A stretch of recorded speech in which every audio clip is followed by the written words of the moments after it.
I'm Marcel, and welcome to me screaming into the void, mostly about books.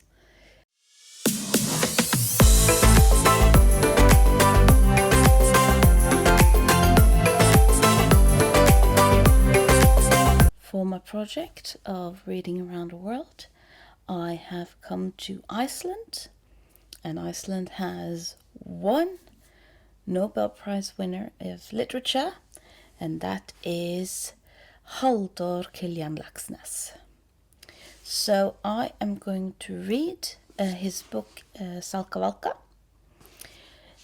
It's kind of a boring edition that I have because I've lost the dust cover. But the book is still good. And Salka Valka is about a young girl who comes with her family to a small fishing village in Iceland, and about her growing up in this little town. And I don't know any more details about that. Which is why we read the books. Halldór Laxness, he was also a strong voice regarding Iceland's independence, because Iceland was a part of Denmark up until the Second World War. So he talked a lot about Iceland and Iceland's identity in his work. So this is going to be very interesting to read the book. I have so many of his books on my bookshelf, but never read any of them. So I'm going to use this as an excuse, and I'll let you know what I think about it. I'm done with Salka Valka.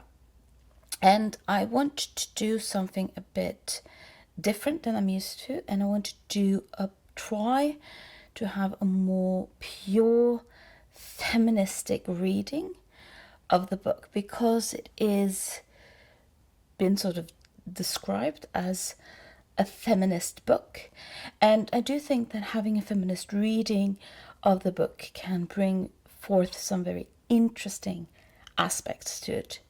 Now, before I'm going to try and do a feminist reading of the book, I just want to point out two things about the book. The first thing is the structure of the book. The book is structured into two parts, and they came out. The first part, which is called O Thou Pure Vine, came out in 1931, and The Bird on the Beach, sort of part 2 of Salka Valka, came out in 1932. So the book is very clearly divided into part 1 and part 2. And this is very important because while the book can be read as a sort of a complete story, and Salka Valka is clearly the main character in both parts, the structure of them and the way they sort of handle their thesis is very different, because the first part is focused on the Salvation Army, while the second part is focused on the Union and creating a union. So the book, the plot of the book is about Salka Valka and her mother, who comes from the north of Iceland, has to travel down, and then they run out of money, so they end up in a small fishing village. And they have to sort of figure out life in this little fishing village. And part 2, the part 1 is Salka Valka when she is a child, and her mother becomes a member of the Salvation Army. And part 2 is about Salka Valka working with the fishing industry. She is one of the women who are salting the fish, and sort of the story is about this should or should not the people working with the fishing create a union.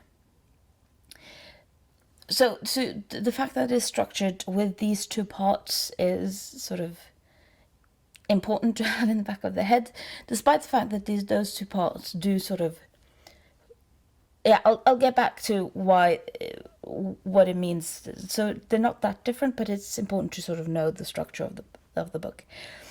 And the second part I want to sort of explain is that this book is a realist book. Now, realism is both literary and film genre. It's also art and all that good stuff. And it's about trying to display something that is true. And that sort of influences the techniques that Halldór Laxness uses in his books. But one of the things that is important when reading realist literature is the fact that they don't really deal with symbolism, they don't really deal with similes, because things are supposed to be true. So you do, for example, have the characters use similes because that's a part of the human experience. We think in similes, we think in symbolism. So Salka Valka will, for example, explain that life is salted fish. But that doesn't mean that the book itself deals with symbolism. And I think that it was very important to me trying to do a feminist reading on it, because there is something about the book that I started to wonder about if I'm interpreting it correctly or not. And knowing that it's a realistic book, it's very difficult to think that I'm interpreting it correctly. Yet it seems so there. It's like I can stretch out and touch it from the book, and it's very weird. And I'll let you in on it, but I need to explain a lot of the other part of the reading first. So, feminist reading of Salka Valka by Halldór Laxness. Why do I think that you can do a feminist reading of Halldór Laxness? One of the main reasons that this book has been described as a feminist tale is, of course, for Salka Valka, which is the main character. And she is, throughout the story, described as a woman who doesn't do woman. So when she is a young girl, she talks back, she has difficulty staying still, which puts her in contrast to this little village where everything sort of is always staying still. So she's sort of in contrast to the community at large. She decides that she's more comfortable wearing trousers, and she is very clearly mocked by her community for wearing trousers and for being different. Now, it's not just how she chooses to gender herself, which is why she is sort of mocked and bullied and deemed as being different. She is also the daughter of an unwed woman. The mother is highly implied to be a sex worker. And the mother is also coming to this town, and they have no place to stay, so they end up living in with a family. It's mostly the sort of older generations that takes them in, but the older generations has a son, Steinar, and he is a brute, and he is an alcoholic, and he actually plays a large part of it. But the first night that Salka Valka and her mother stays at this family, Steinar comes and more or less coerces the mother to sleep with him. Or if they won't sleep with him, then they are going to get kicked out. There is sort of a lot of ways that Salka Valka sort of is placed outside of society, and how she sort of navigates that. She becomes a very independent person. She becomes headstrong. She tries to be a part of the community, yet she isn't willing to do what the community demands of her. And that's sort of one of the ways that her character development progresses. And this is what a lot of people sort of talk about when they're saying that she is a feminist character. And they're not necessarily wrong. But one of the things that I reacted to when reaching the end of the first book is that there is a trauma that happens within the family, and Salka Valka has been described as being a bullied, an outsider. She doesn't have any friends, and then when this trauma happens, she talks about her walking around with her friends when she hears the news. And these friends are never described, they are never named. And to me, that didn't make any sense.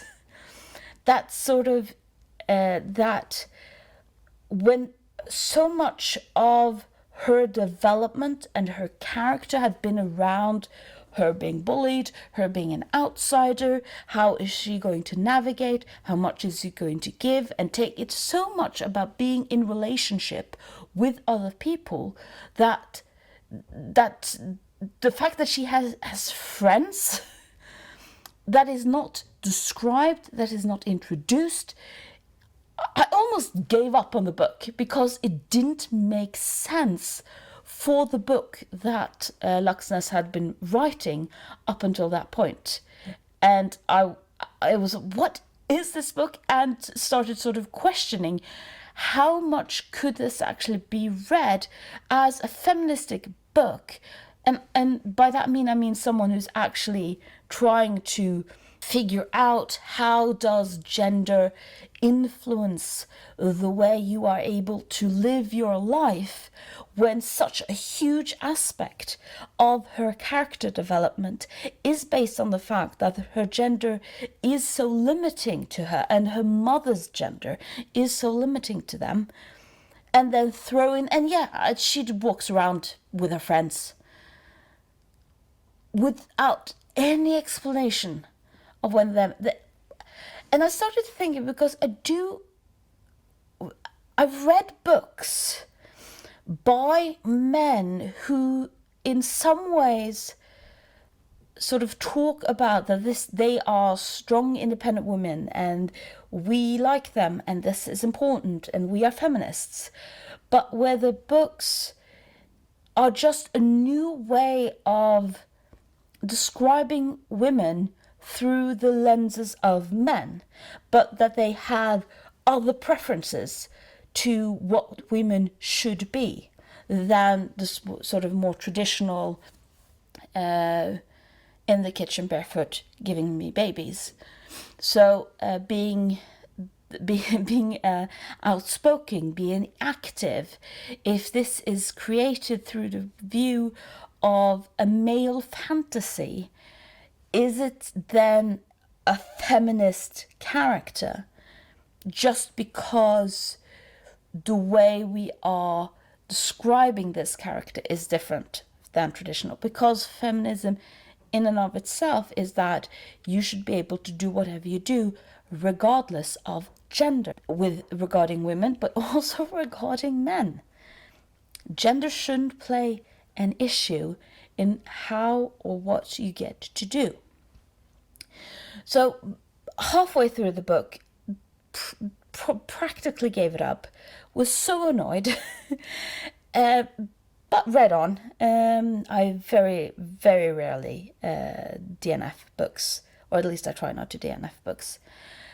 And then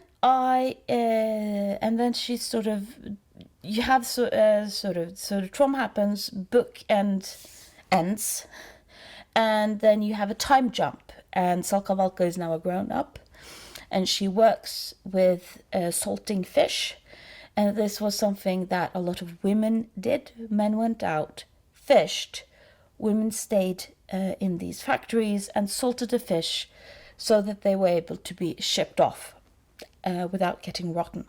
And then sort of the whole book starts about Salka Valka is so respected in their community, which hasn't really been shown at this point. Again, kind of annoyed.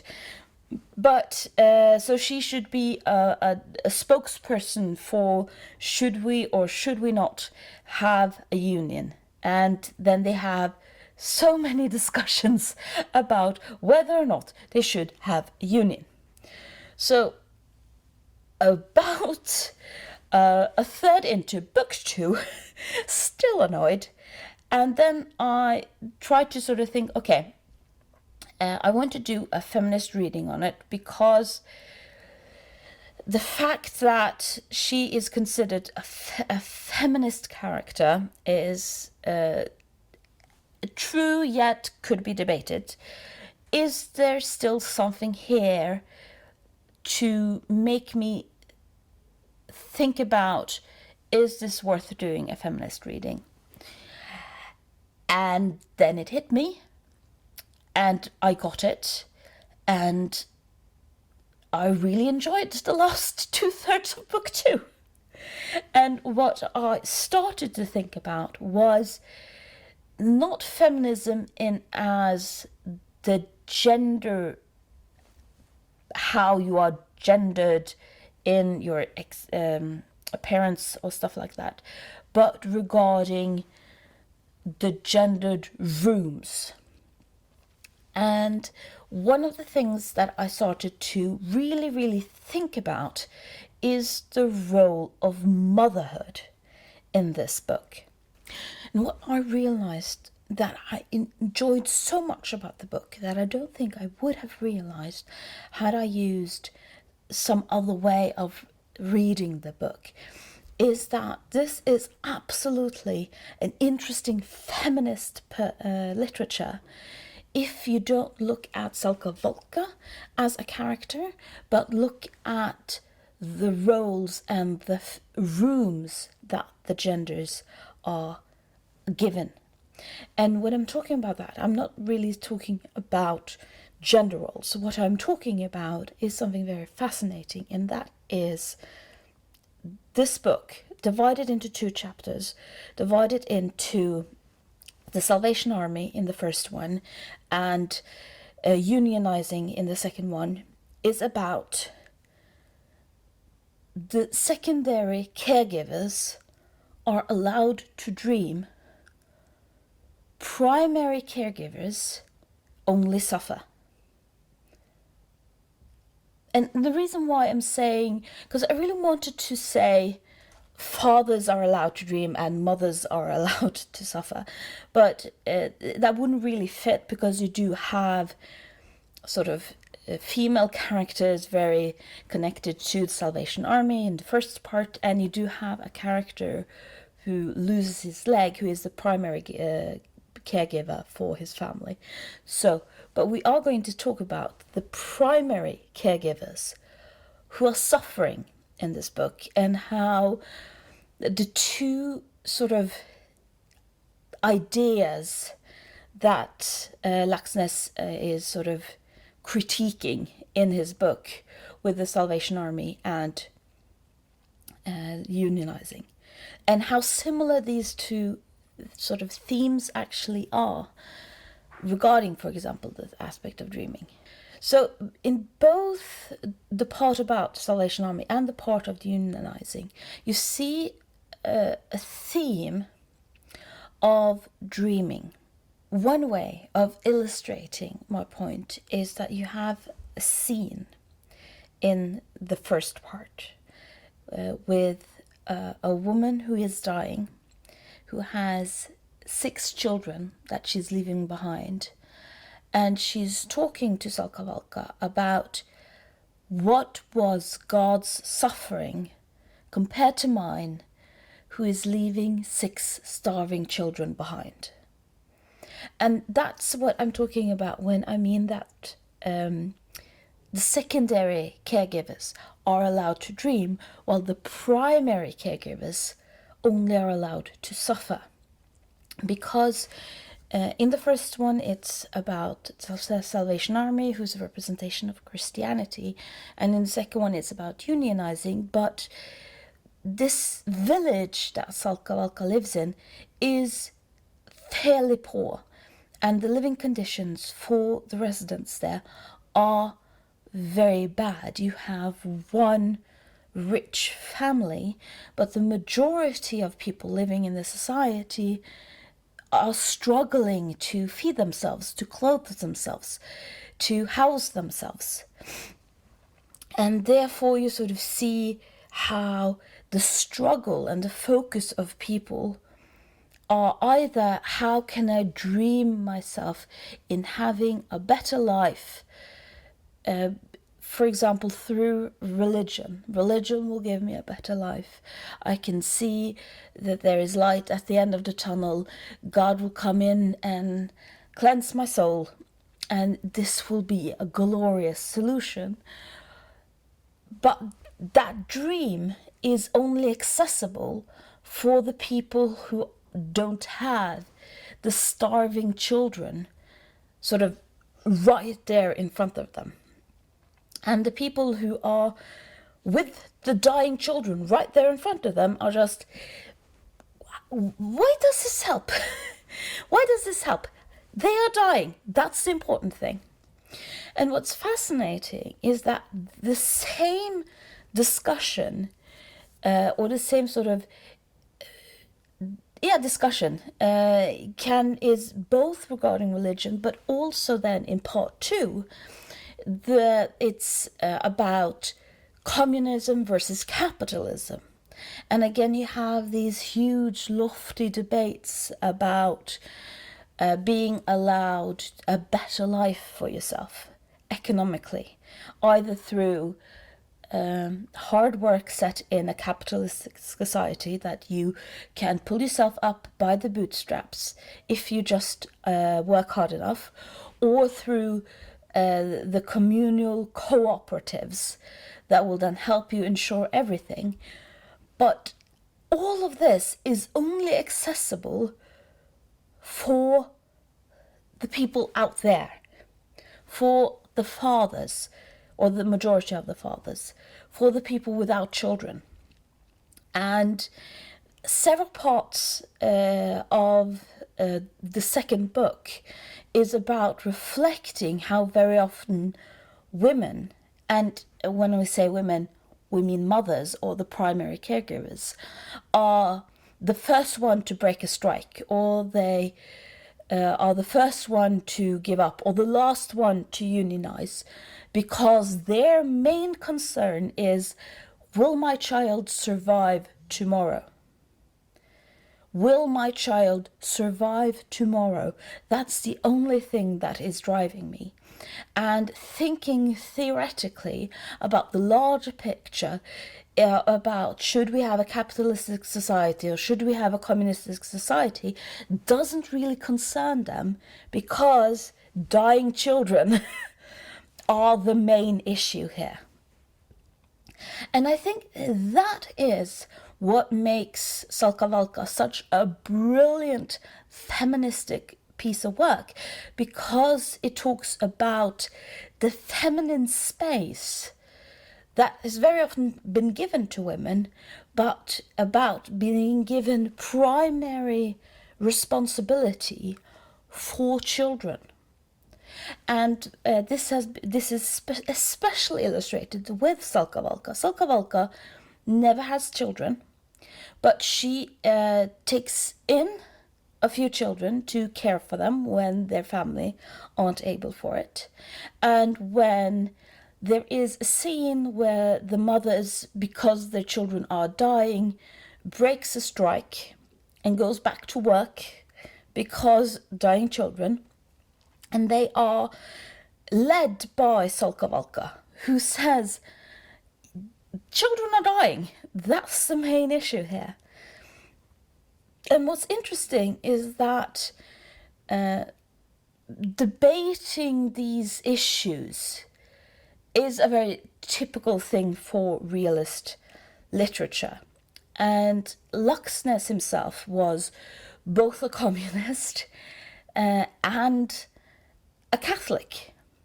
So the issues of religion and unions and the co-ops that he is mildly critiquing by pointing out that none of them are going to solve the issue of dying children are both sort of groups or beliefs he himself had. And I found that a brilliant aspect because it's so easy to critique. And when I think about critique, I mean critically think about and reflect on someone else's belief. It's very easy to critically reflect on another socio-economic or worldview, point of view that someone else believes in. It's much more difficult to do that with your own beliefs, to point out that this might be the best solution, but it won't stop dying children. And he does not demonize the primary caregivers for primarily focusing on how do we protect the children. How do we ensure that the children will live?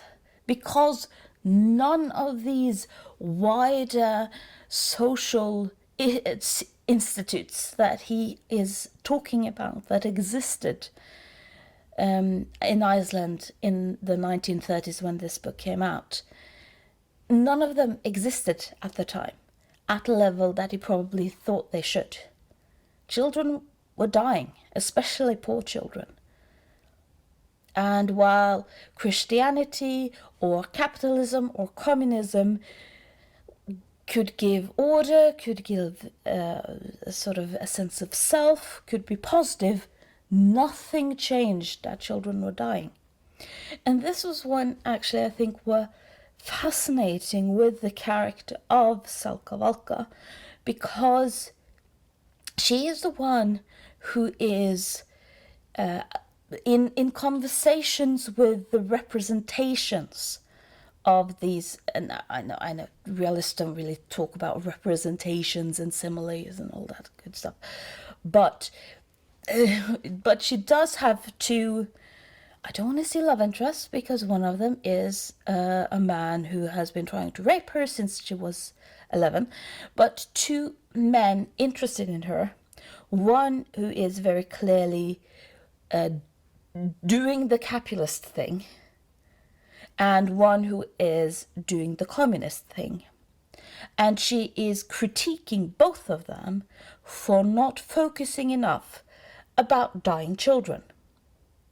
And that is very interesting, sort of when she doesn't have children herself, but she talks about how her own experience with being hungry and being poor and being sort of pushed outside of society gives her extreme empathy for starving children. And how her navigation and how her gendering gives her an opportunity to take the female room, the female space of being the primary caregivers, into the male space of the religious or the economic discussions, and sort of saying, but this thing in the female space, keeping children alive, is important. How do we ensure that it still exists?